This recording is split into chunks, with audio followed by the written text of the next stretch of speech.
തദ്ദേശ സ്വയംഭരണ തെരഞ്ഞെടുപ്പിൽ കാസർഗോഡ് ജില്ലക്കകത്ത് UDFന് തിളക്കമാർന്ന വിജയം നേടിയിട്ടുണ്ട്. നമുക്ക് ജില്ലാ പഞ്ചായത്ത് ഉൾപ്പെടെ ബ്ലോക്ക് പഞ്ചായത്തുകൾ ഉൾപ്പെടെ ഒരു സീറ്റിൻ്റെ വ്യത്യാസത്തിലാണ് നമുക്ക് നഷ്ടപ്പെട്ടിട്ടുള്ളത്.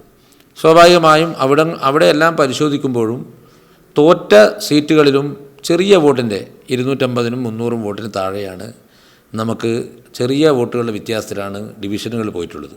കാഞ്ഞങ്ങാട് മുനിസിപ്പാലിറ്റി ഉൾപ്പെടെ ഒരു സീറ്റിൻ്റെ വ്യത്യാസത്തിലാണ് പോയിട്ടുള്ളത്. സ്വാഭാവികമായും ടോട്ടലി നോക്കുകയാണെങ്കിൽ തദ്ദേശ സ്വയംഭരണ തെരഞ്ഞെടുപ്പിൽ UDFന് തിളക്കമാർന്ന വിജയം ജില്ലക്കകത്ത് ലഭിച്ചിട്ടുണ്ട്, കോൺഗ്രസ്സിന് ലഭിച്ചിട്ടുണ്ട്.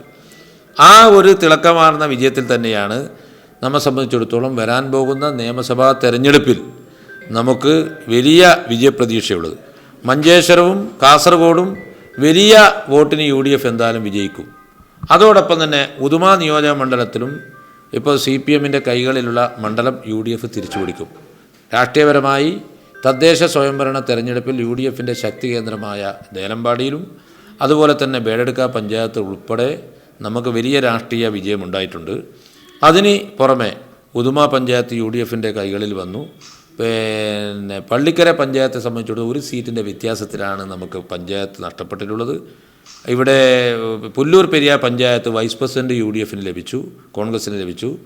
ഒരു നറുക്കിലാണ് നമുക്ക്. സ്വാഭാവികമായും തദ്ദേശ സ്വയംഭരണ തെരഞ്ഞെടുപ്പിൻ്റെ വിജയം വിലയിരുത്തുമ്പോൾ വരാൻ പോകുന്ന നിയമസഭാ തെരഞ്ഞെടുപ്പിൽ UDFന് അനുകൂലമായ ഒരു രാഷ്ട്രീയ അന്തരീക്ഷം അവിടെ നിലനിൽക്കുന്നുണ്ട്.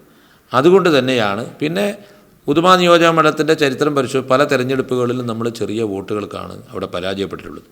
അതുകൊണ്ട് വരാൻ പോകുന്ന നിയമസഭാ തെരഞ്ഞെടുപ്പിൽ എന്ത് വില കൊടുത്തും UDFന് കോൺഗ്രസ്സിനും വിജയമുണ്ടാക്കുന്ന വലിയ പ്രവർത്തനങ്ങളുമായാണ് കോൺഗ്രസും UDFും വരാൻ പോകുന്ന നാളുകളിൽ മുമ്പോട്ട് പോകുന്നത്. ഉദുമയെ സംബന്ധിച്ചിടത്തോളം മറ്റ് സാധ്യതകൾ എന്ന് പറയുന്നത് ഇപ്പോൾ ഉണ്ടായ രാഷ്ട്രീയം. പിന്നെ മറ്റൊരു കാര്യം നമ്മൾ ആലോചിക്കേണ്ട വിഷയം, ഉദുമ എന്ന് പറയുന്നത് വോട്ടിംഗ് പാറ്റേൺ നോക്കുകയാണെങ്കിൽ ഉദുമ UDFന് അനുകൂലമായ ഒരു സീറ്റാണ്. പലപ്പോഴായി CPMൻ്റെ ശക്തി കേന്ദ്രങ്ങളിൽ അവർ നടത്തുന്ന കള്ളവോട്ടിൻ്റെ പശ്ചാത്തലത്തിൽ മാത്രമാണ് അവർ വിജയിക്കുന്നത്. പുതിയ SIRൻ്റെ പരിഷ്കരണവുമായി ബന്ധപ്പെട്ട പട്ടിക വന്നതോടുകൂടി CPMൻ്റെ ഇരട്ട വോട്ടുകളും കള്ള വോട്ടുകളും നമുക്ക് തടയാൻ സാധിക്കും. മാത്രമല്ല UDFനെ സംബന്ധിച്ചിടത്തോളം കേരളത്തിൽ ഒട്ടാകെയുള്ള ഒരു രാഷ്ട്രീയ വിജയവും കഴിഞ്ഞ 10 വർഷക്കാലം കേരളം ഭരിച്ച പിണറായി സർക്കാരിനെതിരെയുള്ള ജനവികാരവും ഈ തെരഞ്ഞെടുപ്പിൽ പൂർണ്ണമായി ആളിക്കത്തും. ഈ രണ്ട് ഘടകവും UDFന് അനുകൂലമായ രാഷ്ട്രീയ പശ്ചാത്തലം ഉദുമയിലുണ്ട്. അതിനു പുറമെ തൃക്കരിപ്പൂരായാലും അതുപോലെ തന്നെ കാഞ്ഞങ്ങാടായാലും നമ്മൾ ആ സീറ്റുകൾ കൂടി UDFന് അനുകൂലമായ വിജയമുണ്ടാക്കുന്നതിന് വേണ്ടിയുള്ള വലിയ രാഷ്ട്രീയ പ്രവർത്തനങ്ങളുമായി അവിടെയും നമ്മൾ മുന്നൊരുക്ക പ്രവർത്തനങ്ങളുമായി മുമ്പോട്ട് പോകുന്നു.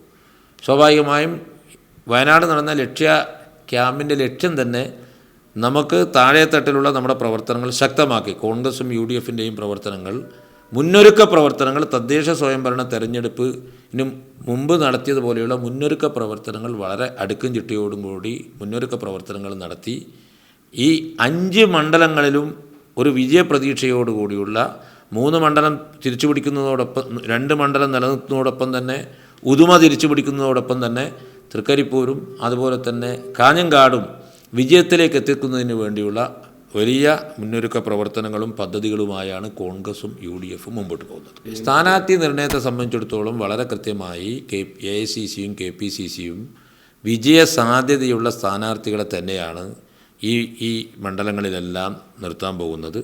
അതിനനുസരിച്ചുള്ള ഒരു നീക്കുപോക്കുമായിട്ടായിരിക്കും എന്തായാലും നേതൃത്വം മുമ്പോട്ട് പോകുക. സ്വാഭാവികമായും നമ്മെ സംബന്ധിച്ചിടത്തോളം ഉദുമ നിയോജക മണ്ഡലത്തിൽ തന്നെ നല്ല ജനങ്ങളുമായി ബന്ധപ്പെട്ട് വിജയസാധ്യതയുള്ള എത്രയോ സ്ഥാനാർത്ഥികൾ ഉദുമയിലുണ്ട്.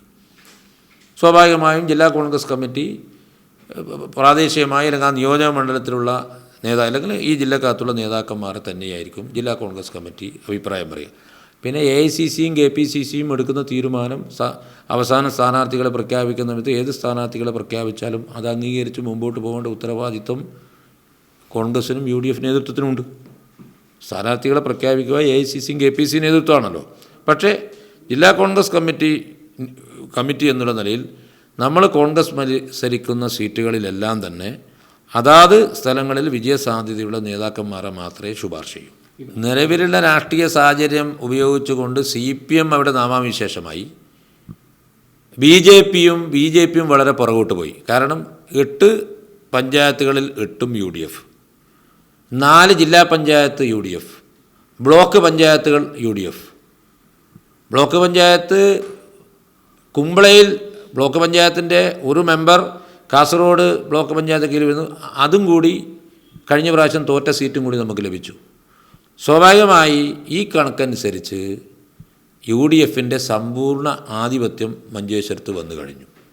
വരാൻ പോകുന്ന തെരഞ്ഞെടുപ്പിൽ തദ്ദേശ സ്വയംഭരണ തെരഞ്ഞെടുപ്പിലുണ്ടായ ആവേശകരമായ വിജയം നിയമസഭാ തെരഞ്ഞെടുപ്പിൽ നമുക്ക് വലിയ വോട്ടിൻ്റെ വ്യത്യാസത്തിൽ UDF അവിടെ ഇപ്പോൾ തന്നെ 21,000 വോട്ടിൻ്റെ ഭൂരിപക്ഷം നിലവിൽ പഞ്ചായത്ത് തെരഞ്ഞെടുപ്പിൽ അവിടെയുണ്ട്.